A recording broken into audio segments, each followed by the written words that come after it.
I'm Captain Megan Booth. I'm a pilot in the F-15E, which is the jet behind me, and I work at RAF Lakenheath at the 494th Squadron. I was one of the two F-15E squadrons on base. So we have the 494th and the 492nd here. I've been flying the F-15E for about 2 years now. 1 year here at Lakenheath and 1 year at Seymour Johnson Air Force Base through training. And basically the way I started was through the Air Force Academy in Colorado Springs, and I got selected to be a pilot from there. And then after that I went through pilot training for about a year, and then basically a couple more training programs to get through. So it takes about 3 or 4 years total. So. Flying F-15E, it's very dynamic the whole time when you fly it. So basically it's a dual role fighter for a reason. You have two people in the jet, you have a pilot and a wizzo, and so at any minute you can be doing an air-to-air fight, you can be doing dropping bombs, going into a target area, those kinds of different things. So flying the F-15E, you really have to stay vigilant throughout and then understand basically all the different implications that the jet can handle and be ready for any of that, because it's always a dynamic moving ball game essentially. So when we're flying long missions, we'll retank in the air essentially. So we'll air-to-air refuel off of a KC-135, or a KC-10 is the other option that we can refuel with.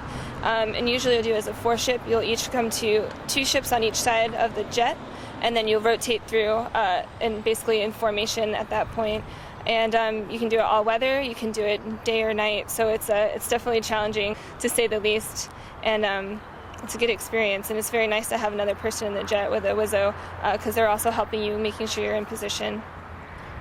For me, I guess anybody would say it really, to feel lucky to fly F-15E. I always wanted to fly fighters, and so going through pilot training, it's very, very competitive. And I got very lucky. I was one of 2 out of my class that actually were able to fly fighters, and so I wouldn't give it up for the world. Well, behind me here, this F-15E Strike Eagle from the 494th Fighter Squadron here at RAF Lakenheath. That's one of 2 Strike Eagle squadrons here. Each of us flies our own different aircraft. You can tell the difference with the red on tail for the 494th or the blue on tail for the 492nd, which is across the way down the ramp. In the Strike Eagle, the main thing that makes this unique is we have 2 aircrew in it. The F-15C, which is like the legacy F-15, was built back in the 80s as an air-to-air dominant fighter.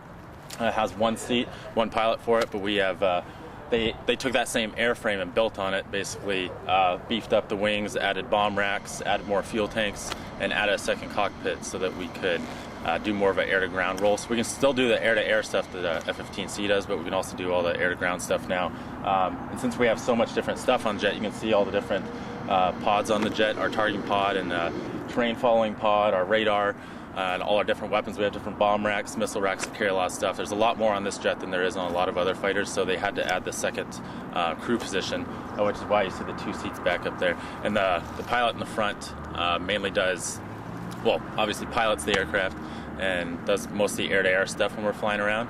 And then when we go into air-to-ground roll, bombing stuff or flying low, we work together really well to we got in back seats watching a lot of the terrain stuff, looking for targets, letting the pilot know, setting stuff up ahead of time for the pilot so that the pilot doesn't have to spend too much time looking down while they're looking at the terrain in front of them. So that's the general how we fly the jet.